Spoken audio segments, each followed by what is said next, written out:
All right. Welcome to John's Dungeon Corner here at the Collective in sunny Altamont Springs, Florida. Okay, boy, we got some good stuff to go about today. Yes, sir. Yes, sir. Yes, ma'am. Here we go. Let's see what we got in store, adventurers. All right, so let's talk about some of the good new stuff that came in. Of course, look at these dice. Now, guys know I love me some dice. Look at this. This is crazy, right? So there's big dice install. Look at that, the D20. Rolled an 18. Now, I'll take that. That die is good. I like that one. Big old six-siders. Look at these bad babies. Woo-wee. Rolled a 4 and a 5. Okay, I'll take that. Ain't nothing wrong with that, right? And then, we got, hey, Danny, how are you? Welcome to the show. I was just talking about the big dice. Big dice.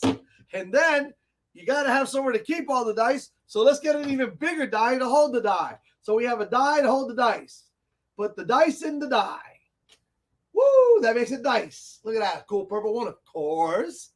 Yeah. Put a big old 20 right there. And then over here, we got the other big die with the ampersand. That's what that's called, by the way. The and sign is actually called an ampersand. Bum-ba-da. Very cool in red and black. I like it. All right, so hey, now let's talk about something non-D&D-ish for just a moment, but it's all about role-playing. Actually, I'm going to hold off on that because we're going to talk about role-playing, okay? So I'm going to hold off on that, but I got something cool to show you guys. All right, so, yes, and if you're wondering about this skull with the spider, that is a 3D printed dice tower. Is that crazy or what, man? And woo! Don't put your head in there. I don't know if I want to go get the dice. You can just keep it. Ha!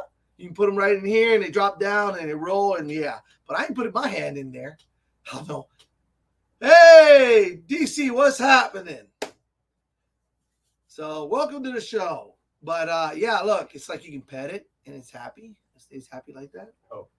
Oh, yeah, I got him. See? Right. See, Brendan was bringing me all the new. Hey, Sarah. Hi, those pillow dice are fun. Yes, they are. Yes, they are. Welcome to the show. They are. They're so cool. And it's like you got to have one. It's just one of those things. You got to have one. Got to keep the 20 going, though. There we go. Big old 20 right there. The ampersand over here. So we're talking about big dice. Look at these bad boys. I mean, that's just crazy, right? Woo! Another 5. I like it. Okay, so before I get into the meat and drink of it, let's talk about all the cool. This is a brand new line of miniatures that just came out, and of course, the Collective is on top of it. And they're called Frameworks, Dungeons and Dragons Frameworks. Now, of course, I'm going to start with one of my favorites, the Beholder. So the cool thing about this is that you can customize the Beholder now. It comes in, oh my gosh, how many pieces are there? Many. There are many pieces. It looks like this in the back. You have to come in and see it. Okay, see that right there? And the cool thing is that you can customize the eyes, the mouth. You basically put it together. And there's it's got 2 different sets of teeth. It has, 2, 4, 6, 8. That's 11. That's 14, 16, 18, 22 different eye stalks that you can put on it. Some of them have rays coming out of it, like here, as you can see right here. And you've got different stands. Like this one shows them like swooshing up into the air. Other ones have like a little beholder. It's just really neat. They did a great job on this. Oh my gosh. So that's just one. Of course, I had to start with the beholder but I love being a beholder. Okay, now, here we have a couple more monsters. We have a Ghast and Ghoul. It's a 2 miniature set. Okay, really cool. It contains enough optional components to custom build 2 Ghast or 2 Ghouls or 1 of each. Look at that. Custom built. So your necromancers can now have a real good time. They can custom build Ghast and Ghouls.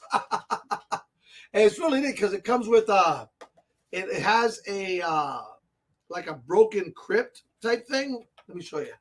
See? You got to come in and take a look at these. These are so cool. So cool. And then, of course, a staple of the big monsters, an ogre miniature. And this is a really cool ogre. Look at this guy. And the awesome part about all this is that you can customize him. So he has a club, a spear, a ball and chain. He can be chained. It can look like he broke out of chains. Oh, it's just amazing. Amazing. You can have arrows sticking out of him. He has a sling, a back. So you can really customize this guy, okay? Lots of customizable pieces in there. All right. So that's some of the monsters, okay? Now over here, we have some of the characters. Oh, I'm sorry. Look at this guy. He snuck in. You know, that's the problem with these mind flayers. They sneak in when you're not looking, and they control you. Now look at this mind flayer. That is just awesome right there, okay? That is an awesome mind flayer. And you can customize him too.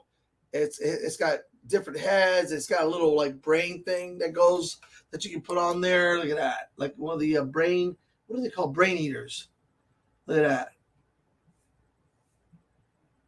That's very cool. I like that. So there was this guy. He's supposed to be over here with the monsters. He just snuck in over here with the characters. All right, so here goes some of the characters. We got an elf wizard. Okay. Looks very cool. Look at that one. And the neat thing is the characters are also customizable. You can build one elf wizard. He has a staff. He has different hands. He's got robes that you can put over him, a cloak, different types of spells. One of them looks like a magic missile, flame bolt, firebolt, and Bigsby's crushing hand. Very nice. Very, very nice. Okay. But it's awesome. It's customized. That's the elf. Okay. Then we have a human fighter.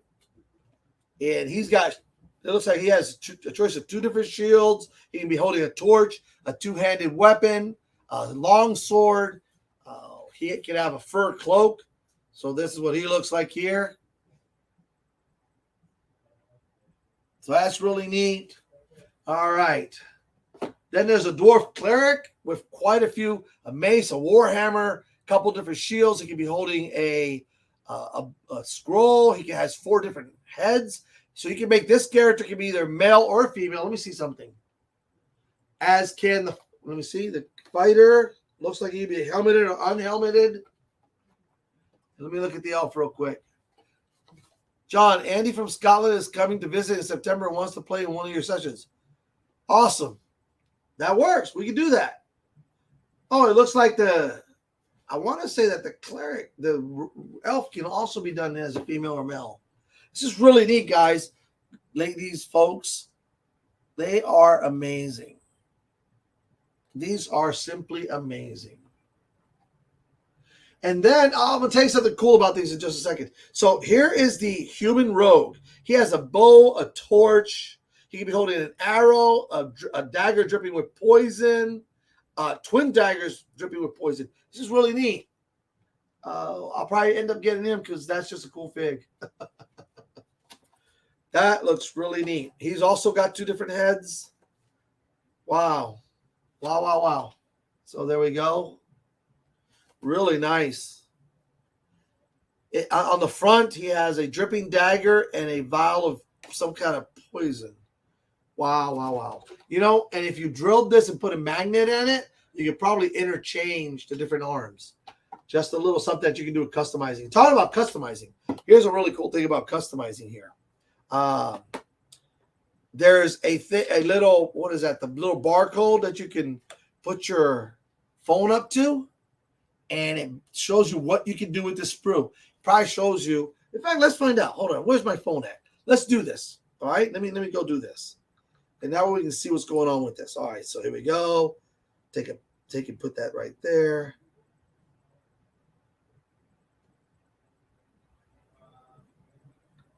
All right, so I'm going to go there. Wizards IO frameworks. Okay, it's getting there. All right, so when it goes up, there it goes. Retailer exclusive sneak preview. Welcome. Let's see. Water framework. It tells you about it. Value added spare parts. Number ID parts. Okay. The packaging. There's a tutorial assembly. There's even a Drider. I mean, I just brought some of the monsters. A Drider, painting frameworks, miniatures. It's just simply amazing.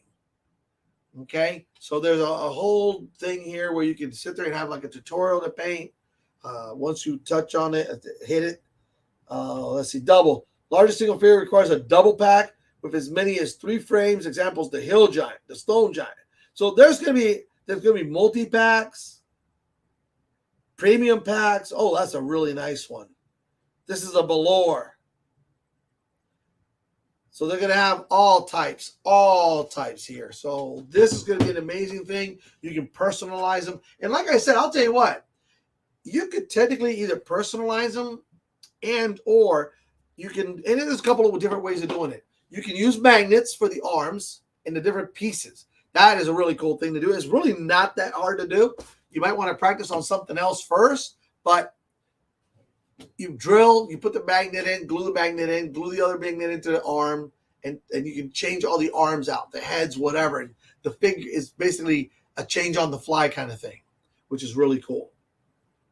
Then the other cool part is you could use, there's the little, it's usually the tacky stuff that you put up to put posters on the wall or stuff when you don't want to drill holes or that. I've actually used it and use a small bit and you put it on there and you push it together and it'll hold the arms on there either. Also, it's not as intricate or as hard to do, or not as hard, but it's a little less work than the.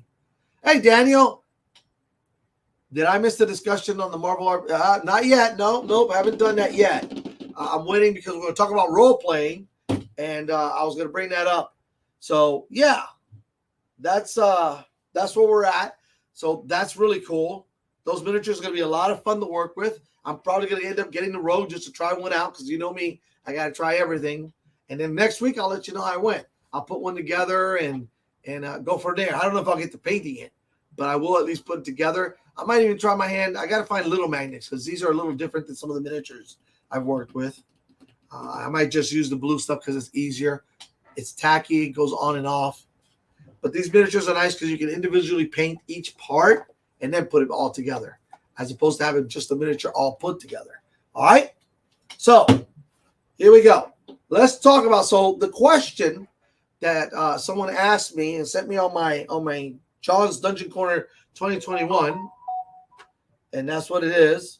You know, we're still looking at some people to jump on, but we'll see what happens. Anyway, John's Dungeon Corner. This is what they asked me. They said they'd love for me to do a show on how your D&D game it can be more fun by encouraging players to role play. And they had a great suggestion.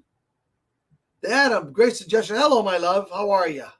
Look at the cool little skeleton skull with a spider on it. Very cool. Very realistic. Maybe have some of the best role players come on the show with you to talk about it. Do some live role play. Well, that's a great idea. Unfortunately, a lot of the folks that I know that are great role players. William, how are you? William Samuel Quinn has joined us. Welcome to the show. Everybody's doing good. How's everybody doing? William would like to know because we're warm and I bet you he's a little chilly wherever he may be. Are you doing conventions right now, William, or are you still at home up north? Let's see. Yes. And since we're talking about role playing, let's talk about there's a new role-playing game out. It's not Dungeons and Dragons. It has nothing to do with Dungeons and Dragons, actually. But it is role-playing, which fits in. Oh, he's still at home. All right. Is it still chilly up there?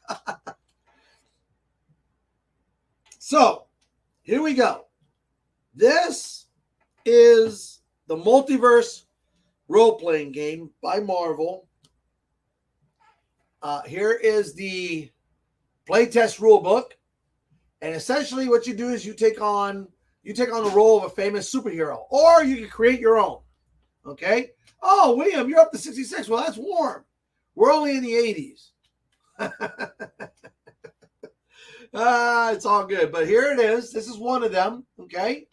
And in this book, this is like this was written by co-creator Matt Forbick. And it's really neat. He's done some Dungeons and Dragons Endless Quest stuff and it's Marvel Encyclopedia. It has an introductory. It basically shows you how to create characters and do combat. It has an introductory scenario, which is pretty cool. And the awesome part about it is it has the full profiles on like some of like Spider-Man, Captain America, Captain Marvel, Wolverine, and a bunch more. So all you need is this book, 3 regular dice, and some friends. So there you go. It's basically you can grab this rule book and you can pretty much just jump right out there and start playing in it. I want to play in or run a session at the collective. Any appetite for that? You'd have to find a day. I think more than anything, it's more of a choosing a day. I know that Wednesdays are packed with Dungeons and Dragons. There might be a small table available. The best thing to do with that is to call up Brendan or Danny and ask them what day is available, or even if you come in on a, on Wednesday and do that, or maybe on Saturday, Friday, just depends. Put up a notice on the bounty board saying, hey, I want to run Marvel Multiverse role play. Yeah, Jason, thanks for coming in, brother. Thanks for joining us. Okay, now here we go. This is the other. Now this one's really neat. This one has Groot and Black Panther and Captain America, Wolverine, Thor, Storm, and Iron Man and them on it. Spider-Man, look at that. That's this cover. Okay. Now, in this one, is a little. This one has, I guess, some supervillains in it, or maybe the same rulebook. Let me take a look. It may be just the same rulebook with different covers, because you never know. Sometimes they'll do that. It is. So I think that both of these are just different covers. This one has the Scarlet Witch on it. So there we go. And that's the Marvel Momoko cover. Is just gorgeous. It is. It is. These are they actually did a really neat job with it. But you got the 2 different covers. Now, Daniel, which one is the Momoko cover? Help me out here. I don't want to sit there because I'm not too familiar. I mean, this is a Marvel thing, and I've only ever played superheroes once upon a time.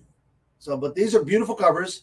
The Scarlet Witch one makes sense. That is a gorgeous cover, though. I like that. The neat thing about it is if you, I'm gonna bring it up so you can kind of see it. The cover has the Scarlet Witch on it, right? And if you look, let me bring it up. It has the 3D6 in it. See it? One's in her hand floating, and the other 2 are in the air floating. A 6, a 1, and a 6. Pretty cool, right? That's a really nice cover. So anybody who's interested, they're here. And you can come in and get them. So, and like I said, I think Daniel may be interested in either running a game or playing in a game. So my last thing before we move on to the topic is the Free Comic Book Day is May 7th. All right? Free Comic Book Day is Saturday, May 7th. It's coming up here in a little bit. All right, so how many players does it have? Just curious. How many players can play? I'm going to guess, it said friends, so I'm going to probably guess that anywhere up to like, if it's like D&D, 4 to 6 would make a nice, oh, how many pages does it have? Okay, hold on. It has 119 pages. Action checks. I mean, all the rules. It's got gorgeous. So here we go. Here is Storm and Spider-Man. Has their ranks, their type, their biography, their abilities, and their powers. I mean, I'll bring that up there. Here we go. There we go. All right. So it's got really nice artwork in it. Okay. So now let's go on to the role-playing part of things. Back to D&D. I had to talk about that because it is a role-playing game. All right. So here we go. Is that just an awesome cover? Yep. Let's see. Oh, yes. My wife's birthday is next Wednesday. All right. So let's talk about, oh, that froze on me. Oh, there I am. Okay, I unfroze. Wow, see? I start walking through the camera, and it's like, what? I better unfreeze. Okay, so really quick, let's talk about this. How to encourage players to role play. Woo. Well, so when you first create their characters, I think it'll start, you got to kind of get them into a mindset is the way I look at it. So when I when we start doing session 0, that's what I call it, session 0. And I want them to imagine what their character is going to be like. Okay, so a fighter is a fighter is a fighter until you customize them and you personalize them and you give them personality. So you got to kind of have an idea of what that character is going to be like. Okay, so take, for instance, if you have here's a good one, okay? So we have a character in the Sunday campaign who's a drow. He's afraid of the dark. I mean, that's just crazy, right? So we know that anytime this drow goes into the dark, he's going to be a little like, I don't like being here. He's going to be nervous. He's gonna have anxiety issues because he doesn't like the dark. He's a drow. That's probably why he came to surface. In the end, he just couldn't take it anymore. So that already has a mind. So the player right there has a mindset that anytime he goes into a dungeon, he's probably going to want torch. Even though he has dark vision, he's going to want torches. He's going to want to be able to see where he's going. So that gives him like a quirk, all right?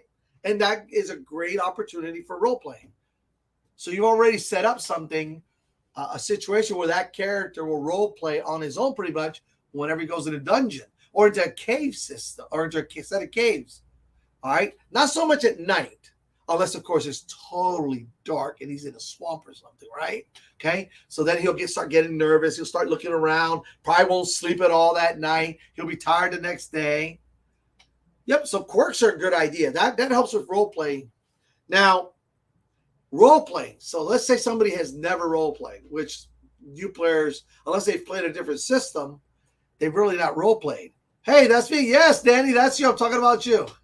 So let's talk about another cool way is with spells. Okay, so let's say someone casts a spell. They can describe it. Like, not every firebolt spell is the same. You can actually, a firebolt is a firebolt is a firebolt. Magic missile is a magic missile is a magic missile. Magic missile is really a neat one because you can customize and say, okay, well, my character's going to cast magic missiles and he does his incantation. Some people go as far as putting together an incantation, you know, whether it's a rhyme, whether it's just a couple power words, boom. And from his fingers, you see 3, and then you pick a color. Like in my case, magic missile is always purple. You see 3 brilliant bolts of light leave my fingers, circumvent around the whole party, one over top, and it hits the orc. Because magic missiles are a wonderful thing. They auto hit. So there's no die rolling. There's no nothing. They auto hit. And there's 3 of them. And you can even hit 3 different targets with them. You roll this damage separately, you put it together, and there you go. But that's really cool. You know, if you could go as far as describing where they hit, you know, how hard they hit. You know, okay, so my first magic missile hits him in the head, and because he did like maximum damage, he stumbles back, and then he gets hit, rocked by another one, and then the other one just barely hits him in the shoulder because that one probably only did. He rolled a 1, and didn't do as much damage, so he only did 2 points. You know, it's 1d4 plus 1, or as you go up levels, it gets better. But anyway, so that's the way you can do it with spells. Now, role-playing in between characters, that's as simple as in session 0, after the characters are created, then there's that part where you kind of have a quick background. Now, okay, in some campaigns, you do a fast and dirty background. You basically tell the characters, okay, you left the Underdark because of this, this, and this. Your character left the monastery because this, and that. Your tribe exiled you, blah, blah, blah, because you've talked to the player. And that's kind of like their background. So you start bringing them in. And in session 0, you put them wherever. They meet because they're merchant guards. They meet because they meet at the guild. They meet at a tavern, whatever the case may be, out of town. Maybe a mayor of the village or the village elder of a village is called out for for adventurers to come to the village, and that's how they get there. So all right, well, you arrive and you see, let's say in the case of my Sunday game, you see that as you arrive, there's a drow kind of cloaked and really heavily cloaked because it's late afternoon and he's not, you can tell he just doesn't feel comfortable being outside, but he's talking to the village elder. What do? And then, of course, they'll go at that. Then you go up there and introduce themselves and say, hey, I'm here to answer your call. Hey, how are you? Are you here to answer the call? You know, there's a lot of different ways that at that point you can go. They can talk to the village elder and say, hey, I'm here in answers to your call. Or maybe they run into another adventurer that's coming up and says, hey, are you here to answer the call that the village put out? And then they start talking. That's role playing. Once the characters start talking to each other, they're role playing. Well, why'd you come out here? Well, I was exiled from my tribe, and I have to prove myself before I can redeem myself and go back to my tribe and even have a chance. So there you go. And that's role play. Now they're talking about their backgrounds and why they're here. Okay. So that's one way for interaction, role playing between characters. Then, of course, there's role playing immediately between the characters and the NPCs, which the DM plays. So the DM, I'm the village elder. I say, well, I'm glad the three of you showed up. I appreciate your answering my call. We have a problem. Our fields, we thrive on agriculture, and that's all our village really has to offer. And we do a lot of trading. It's how we trade with other villages and other towns. We have a merchant caravan that comes through here once a month. And lately, there's been a goblin tribe that's been attacking, or there's only a set of goblin raiders that keep attacking our crops. And I mean, we're farmers for the most part. We have one retired adventurer, but he's up in his years and he can only do so much with the little bit of town militia that we have.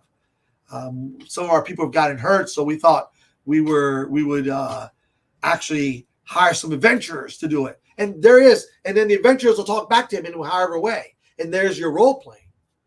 So question, are there movies that you think are really good to watch for beginners to learn characteristics of elves, orcs, wizards, goblins, etc.? Movies. Well, it's funny because you can look at the Lord of the Rings, although that's unique in how, because that's streamlined. That's the thing about characters. You can look at Legolas and go, wow, that's a cool ranger. You can look at Aragorn and say, hey, that's a cool ranger.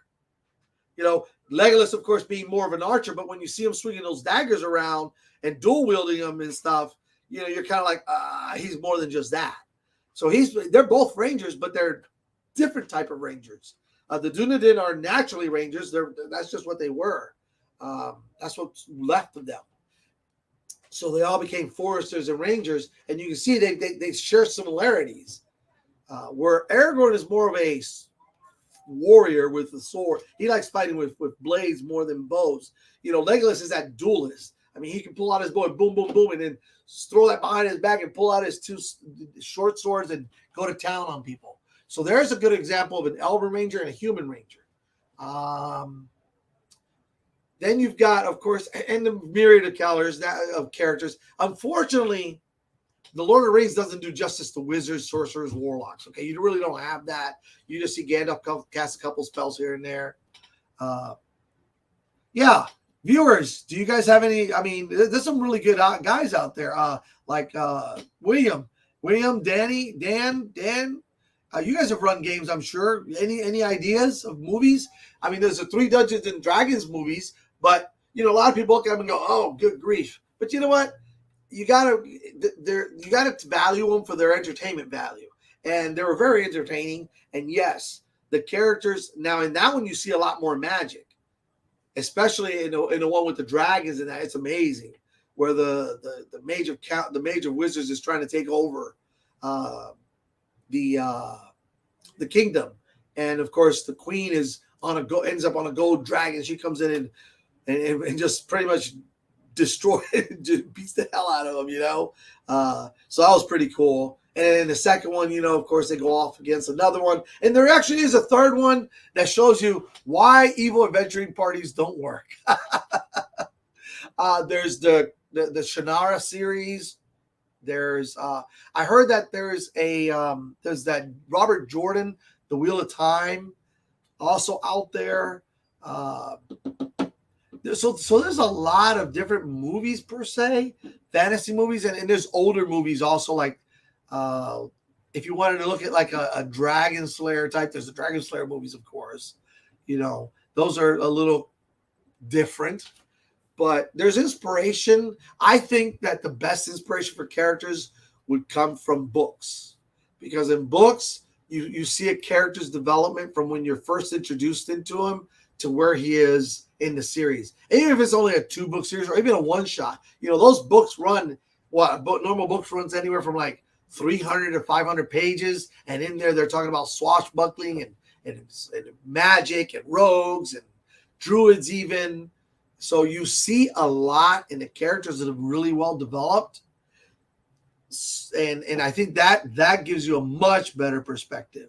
Online, there's a lot of information too about how to role play characters. And at first, you may go and role play your character according to like one of your favorite characters, whether it's the what is that, the Critical Role folks, or other games that you see. There's other on YouTube that's become a thing now where you'll see people. The Game of Thrones.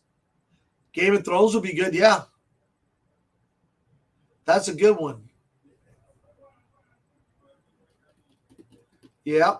That's interesting. I mean, they kill off a lot of characters. Hopefully, your characters don't die as often as they do in Game of Thrones. But yes, yep. That was really good. And that I'll tell you what, the Game of Thrones is really, really interesting for is the intrigue that can happen in a D&D game. You don't see it a lot, but if you really look at the Game of Thrones, the intrigue and the different ways that the tactics for bigger battles are set up, and you don't see it a lot. Although there was a thing called what was it? Was it Battles? They came out with the box sets and everything for it for skirmish, I think is what it was, where you did big battle skirmishes. And if a DM ever does that, that would be a really cool way, the way they did that series.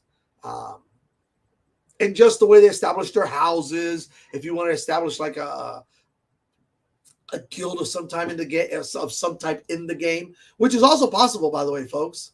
You know, establishing as you go up in levels, that's something you start thinking about. What am I going to do with my character? Am I always just going to be adventuring, or do I want to go, hey, what about that little village that I helped out? What if I went back there and spent some money building it up and making it better? Maybe I put a fellowship hall in there, and that's where our adventuring group is based out of. And then we build a guild hall, and maybe a tributary or a small branch of the players of the Adventurers Guild in this town, in this village. Maybe it'll grow to a town. Maybe I can bring in some militia, bring in some more merchants. Oh, by the way, the rogue is a merchant, and he has ties to, not so legal, not so lawful things like the Thieves Guild, but he can get some really cool items through here, and that'll attract more merchants. You see? So there's a lot of other. You never know what to buy. I think that's one of the most common things, what to buy from a merchant. You start out, and the funny thing is about D&D now, if you go where you go through and you say, okay, do you want this or this, this or this, this is, you pretty much start out with what you need, and then you got the adventurers packs. The different packs pretty much give you the rope and everything else. Other than that, they actually set you up pretty well to help you with that. Now, when you go to a merchant, some of the things I always buy at the lower levels is things like potions of healing. There's so many potions, but they're not all available because the 5th edition has made it to where magical items is not a thing. It's not really the mainstay of the game. On the other hand, because I mean, some DMs, or me especially, I love throwing magic into the game because Dungeons and Dragons to me has always been about magic. Okay, we'll talk about that. Tortometer. I got a question. I'm a DM and kind of want to inspire more role playing during combat. Any good ideas I can help? Sure. So this is what I'll do, and it's up. You got to kind of get the group into it. Find yourself one of the players who really likes role playing, and tell them, hey, I could really use your help. And so when they swing, they roll. Okay, the initiatives roll. Boom. My monster rolled an 8. They rolled an 18. All right, so they get to go first. Let's do the monster first. Okay, actually, I would lead. Let me go first. All right, you see the orc. Now, orcs have this ability that they can charge into combat. He gets all, and he runs up there, and he swings his sword right at your head. So then you roll the die, okay? And let's say he rolled a 9 plus his 4 is 13. The guy's armor class, the warrior's armor class is 15. So you throw your shield up and wham! It hits the shield and you barely block it. Just barely. What are you guys going to do? What are you going to do? So already you have sat there and elevated you let her elevate the whole mood of the game. Like, whoa, the energy's way up here now. So they get caught up in that. And that's one way you can start combat. Now, if the players go first and you want to get them into it, you say, okay, so let's say that go back to the magic missile spell. That's a very popular spell at first level. So I'm going to cast my magic missile spell. Okay, what's it like? And they're going to go, what do you mean, what's it like? Well, basically, it's 3 bolts of energy that leave your hands and strike. You don't even have to roll to hit. Describe how you do it. And they may do something as simple as, well, I put my hands up and I chant the spell and 3 bolts come out and hit the orc. Well, okay, so you got them started. Now add some color to it. What's your favorite color? It's orange. All right, so the bolts, your hands glow orange, and 3 orange bolts and hit the orc. Where do they hit them? Oh, well, I'm going to hit him in the head. All right, so you see 3 streams of orange light just hit the orc in the head. Roll your damage. And his head's engulfed in orange, so he rolls, and depending on how well he rolls. So let's say they roll like 3d4 and they roll like, I don't know, 9, 10 points of damage.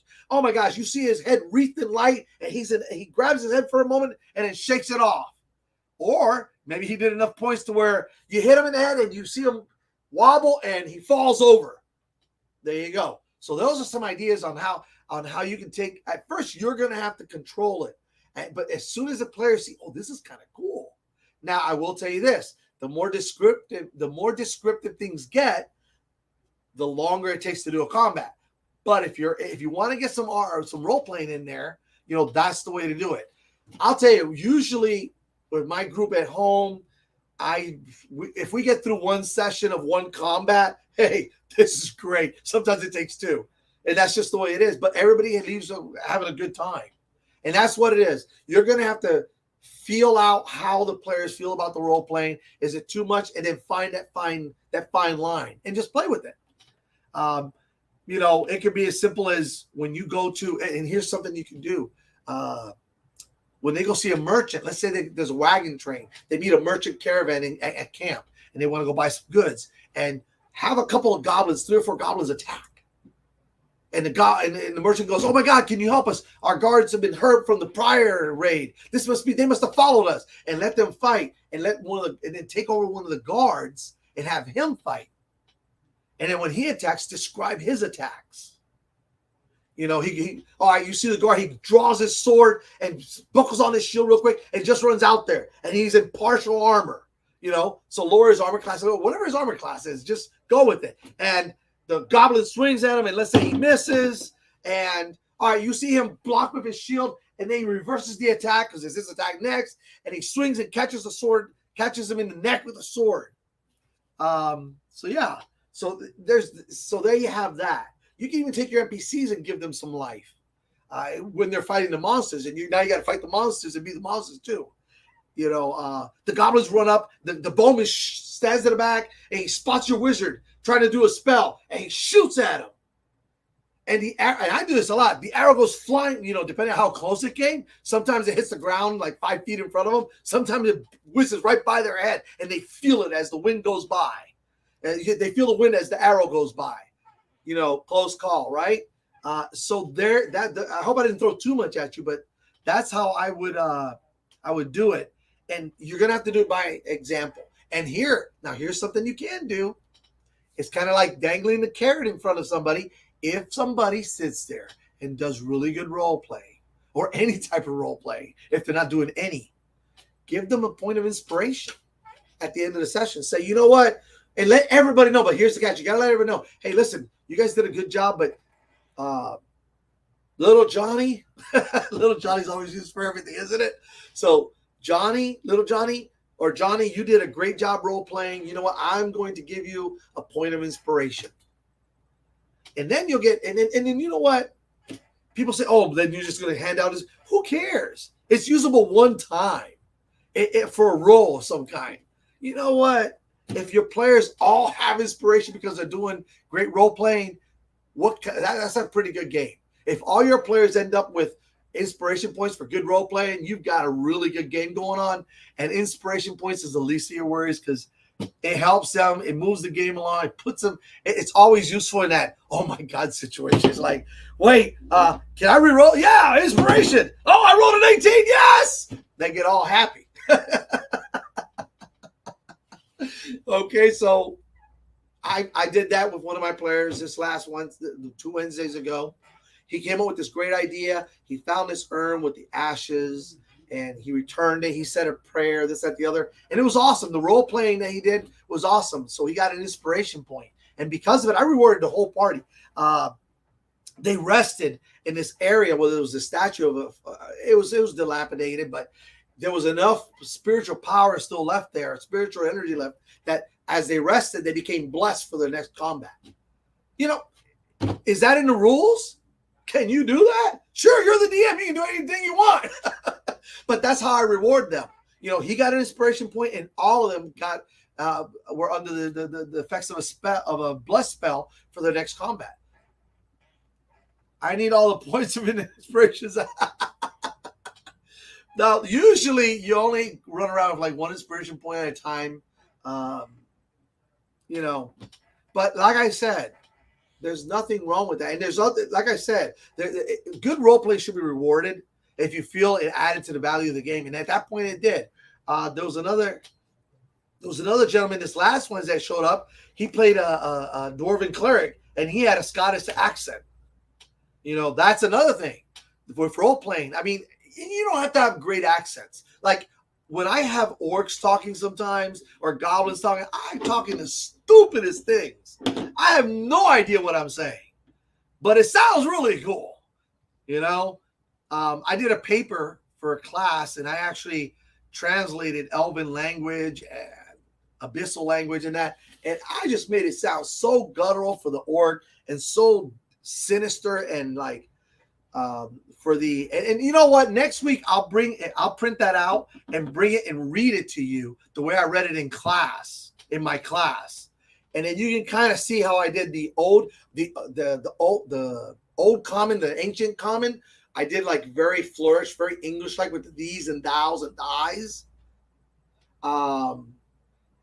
Thou hast, you know, habeth, all these cool old term words. And you can do that with the game. Use Old English. You know, like if you have a noble, he should be talking, you know, if you want to roleplay a noble, I'll give you that for instance. I am glad that thou hast come at my behest. Please seat thyselves, be comfortable, drink and be merry. There you go. Role playing. That sets the mood. You know? Anyway, but I hope that helped. I hope that wasn't too much. So I tend to get carried away sometimes. All right. So, well, you know what? That's why I have so many dice, DC. I mean, when I come to a game, you see my bag of dice.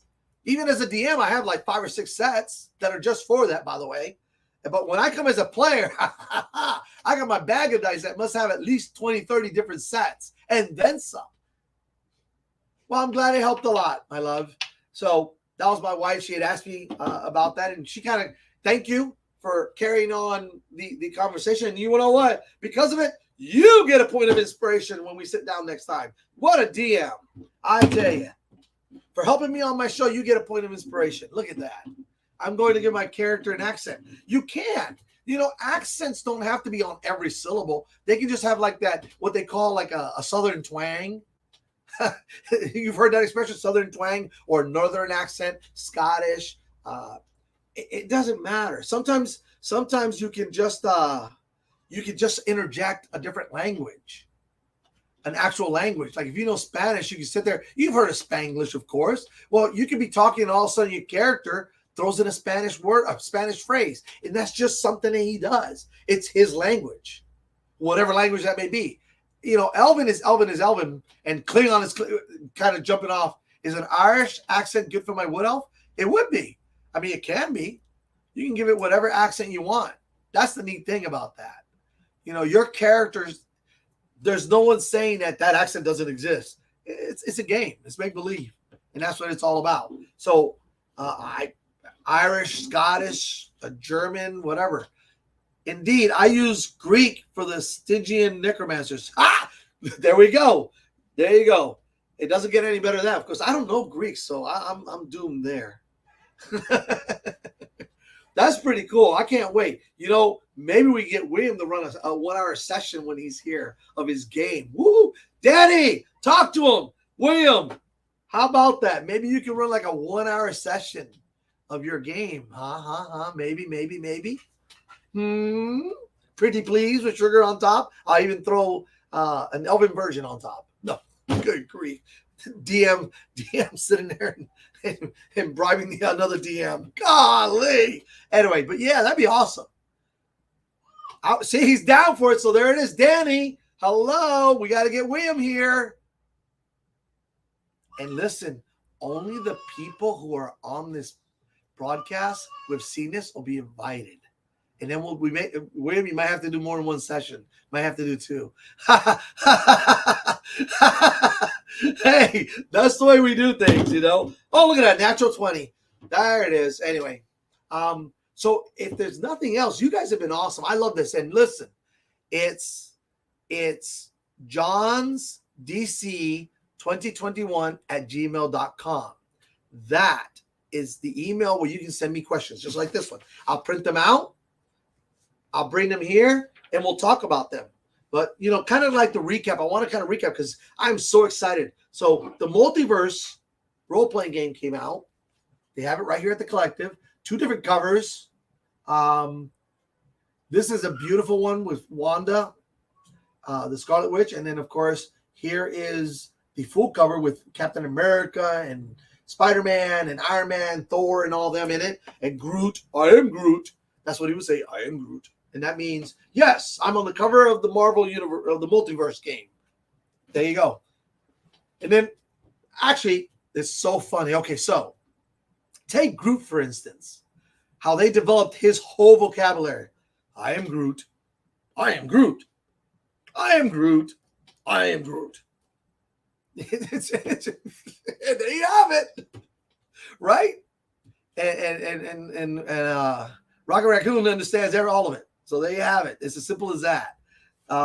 So getting back to this. So the frameworks came out. Of course, there is the Beholder, which I'm probably going to have to end up getting just because it's a Beholder. And you can never have enough Beholders in your stable. I love Beholders. That is just so cool. Especially now that you can customize them. You have all the different characters. We have the human, and this is just what I brought out. Now, there's more out there. The human rogue, the dwarf cleric, the human fighter, and the elf wizard. Okay, and you can mix and match. They got different heads and just different pieces. You can build them with 2-handed weapons, with staves, with spells coming out of their hands. Shoot, you can put 2 spells. Although, remember, you can't really cast 2 spells, but it sure would look cool, right? And that's what this is all about, looking cool.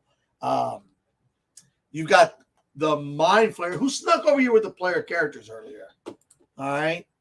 We got big plushy dice. We got big dice to roll and 6-siders and all kinds of cool stuff. And, well, that's about it. So I hope everybody had a good time. Hope we learned a little bit. We always do. DMs learn from players as much as players learn from DMs. And together we put together a great game. So, with that being said, as always, may the roll rise up to meet your feet. And may all your adventures be successful. Roll nothing but D20s and roll them as all 20s. Until next Friday, I'll see you at John's Dungeon Corner at the Collective in Altamont Springs, Florida. See ya.